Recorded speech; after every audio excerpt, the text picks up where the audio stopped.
My name is Mark Miner. I am an investigative writer and author. In my travels, I've investigated many people and places. Watch as I seek out stories that are typically outside of the box of normal. I am the Seeker.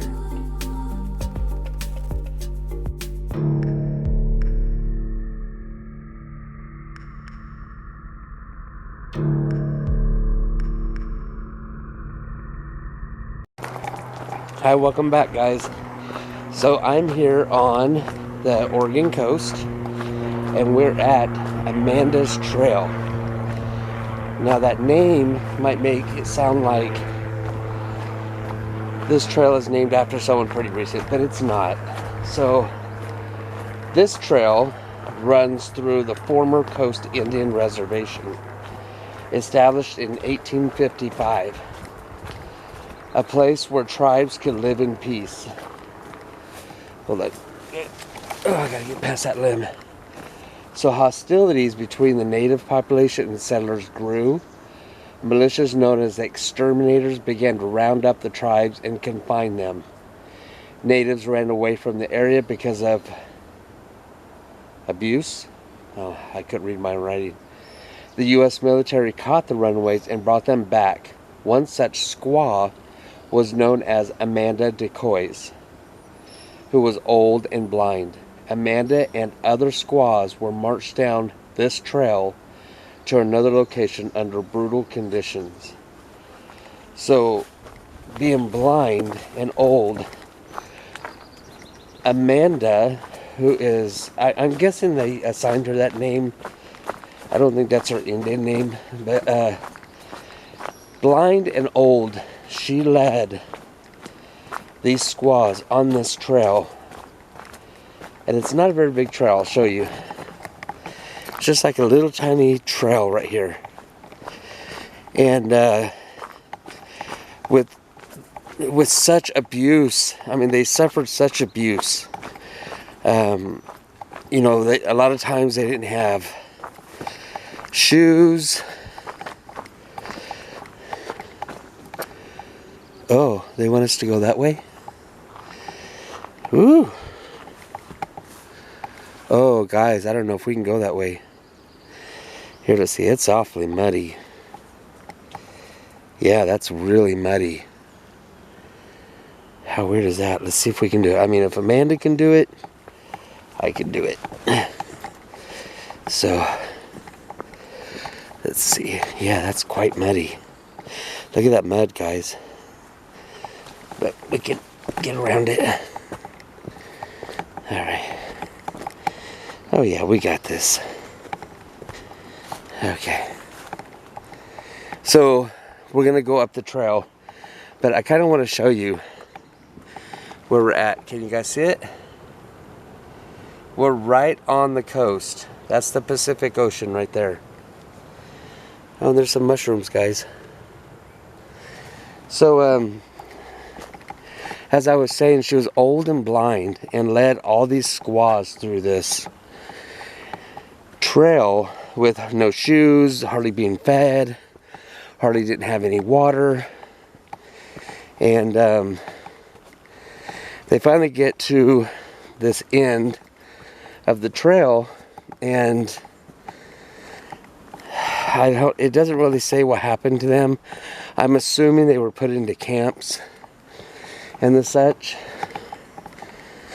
So I don't really know what happened to Amanda, but yeah, so this trail is dedicated to her. And I'm telling you, I'm breathing a little hard. This is a pretty rugged trail. So they must have been going pretty slow. Yeah, pretty rugged trail. So I can imagine back in those days the hardships they had. This was what? 1855. Not a lot of technology. All right.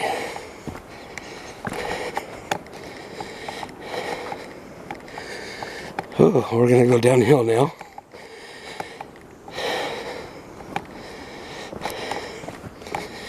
Wow.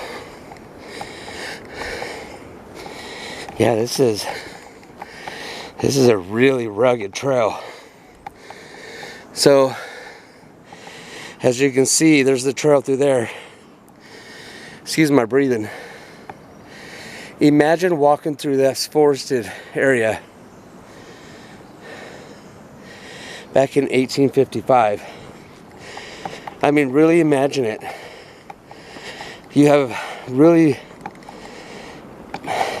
bad clothing. They probably had furs wrapped around them, or very thin cloths. Oftentimes here on the Oregon coast it rains, so they had to have been wet, and they're hungry, they're thirsty, they don't have any idea where they're being led to. Check out that tree. Isn't that awesome? And look how the roots just climb right up and over that. Right up and over that stump. That is so cool. Yeah, the inside of the tree. It's a highly unusual tree. So we'll remember that.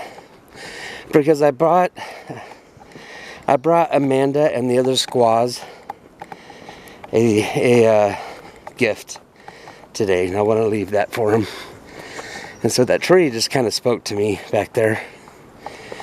So I want to leave them gifts. Here's another one. Little gnome tree. All right. So as you can tell, let me show you. I'm walking on roots here. And it's kind of wet, so they're a little slippery. So, hopefully we'll get to a point where we can see the water. Oh, we got a sign up here. Let's see what it says. Oh, 800.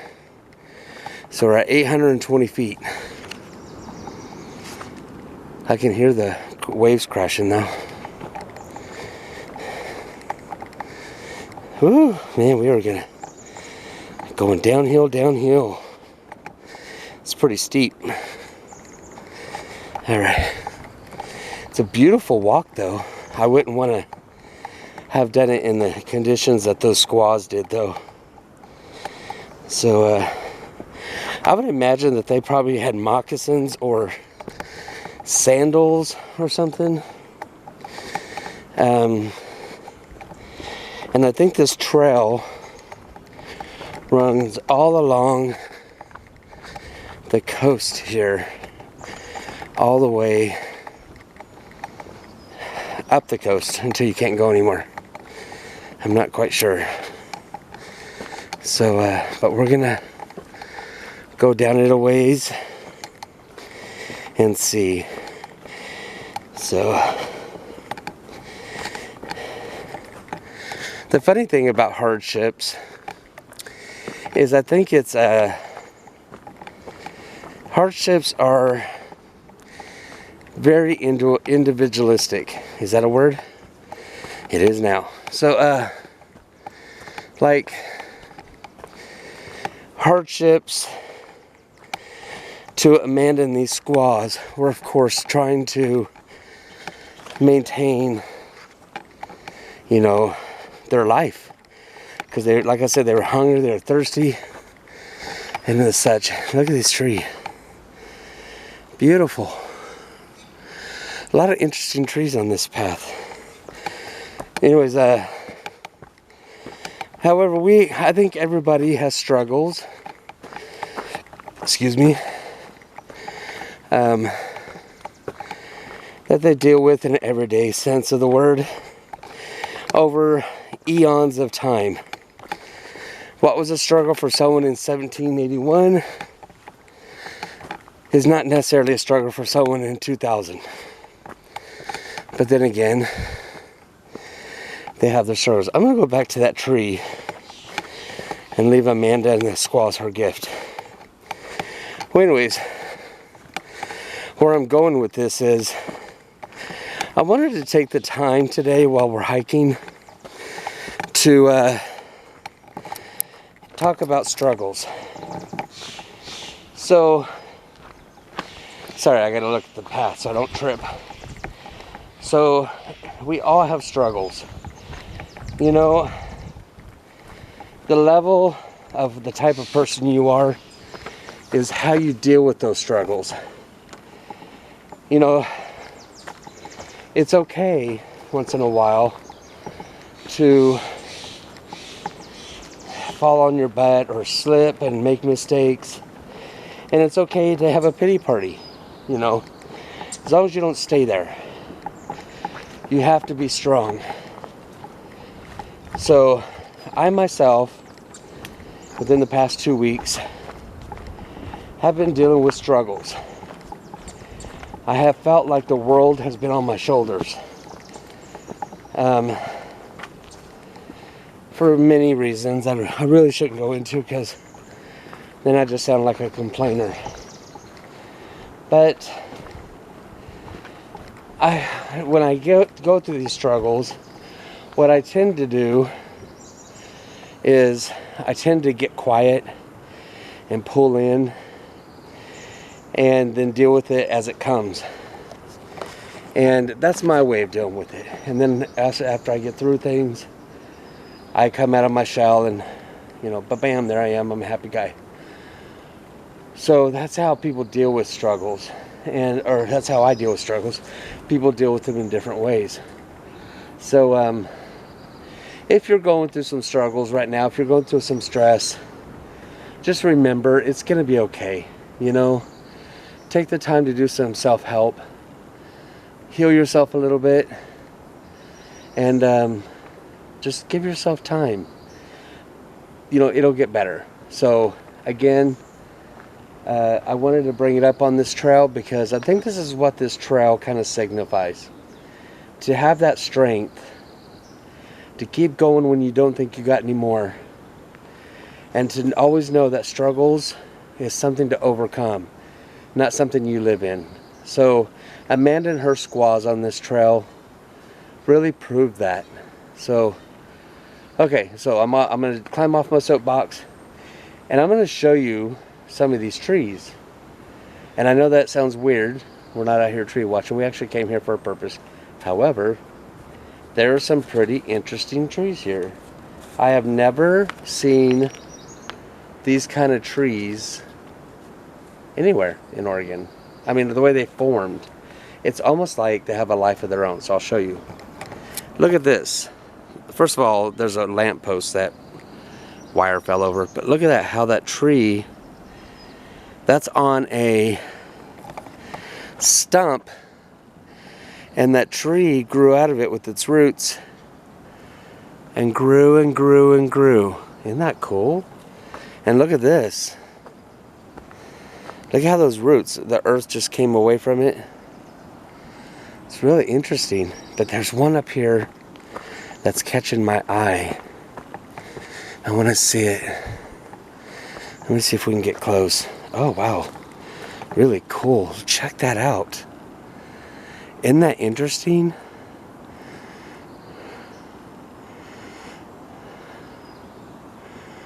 Huh. Looks like something built a nest right there. That's the root system is so interesting.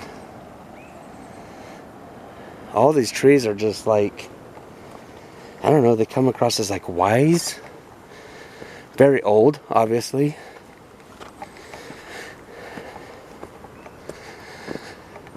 Alright, so what I'm going to do is I'm going to let you go from here, but I'm going to pick you up here in a minute. So I'm going to let you go, get back up on the top of this mountain, and then we're going to go look at some overlooks. Eventually that's where Amanda and her squaw stopped, I believe. So I'll see you in just a second, okay? Okay guys, I'm back. So I wanted to bring you back to this tree that I showed you earlier where the roots were coming up over this stump. I don't know why, but I get the significance of Amanda and the squaws here. So I'm gonna leave them a gift. Let me get my backpack here. If I can find my zipper. Okay. Alright. I know I'm bouncing you guys around. That's not it. Here it is.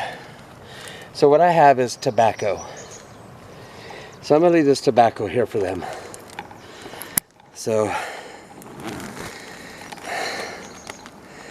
I'm gonna open up the bag here and I'm gonna leave it right on this stump. So that's for you, Amanda, and for all your squaws, your sisters. Thank you so much for teaching us a lesson. A lesson of humility, a lesson of strength, a lesson of endurance. It's amazing. Also too, while I got my camera pointed at it, you see that tree right there? Let me see. I don't know if you can make that out. See how that limb goes like that? This is what me and Robert, here's another one up here. This is what me and Robert found in the Van Duzer corridor. And that's the Indians. They train these limbs to go this way. They're called seeding or cedar limbs because they look like you can have a seat on them. And this is where they bury stuff. Tokens, you know, pottery, what they would consider treasures. So if you ever see something like that and you have a shovel, I say dig on. Or you can just leave it be and let the Indians keep their treasure. So I choose to let it be. Here's the tree right here. You see it a little more clear now. I don't know why, but I think of a moose when I see that tree. That's weird, huh? Okay, well, anyways. Okay, I'm gonna get to the top of the mountain like I promised, so I'll see you in just a second.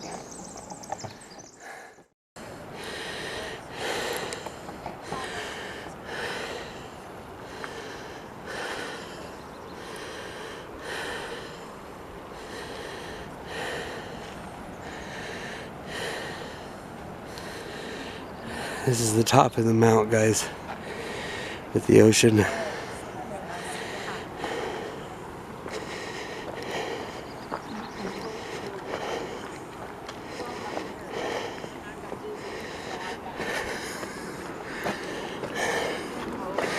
And this is how high up we are. Check that out.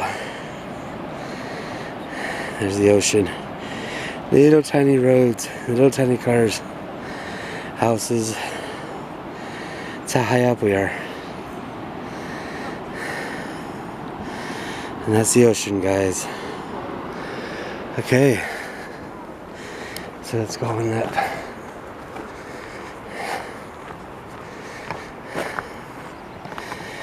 It's beautiful up here.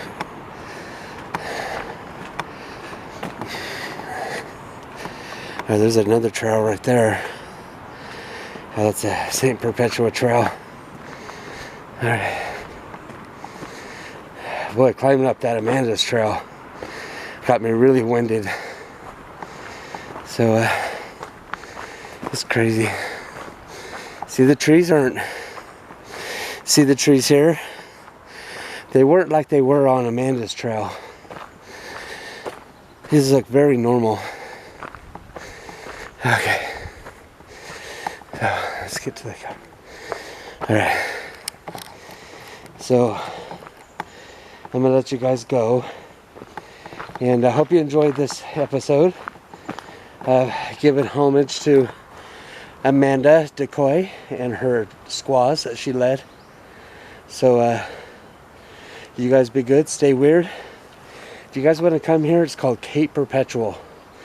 It's on the Highway 101 just past Yachts, Oregon.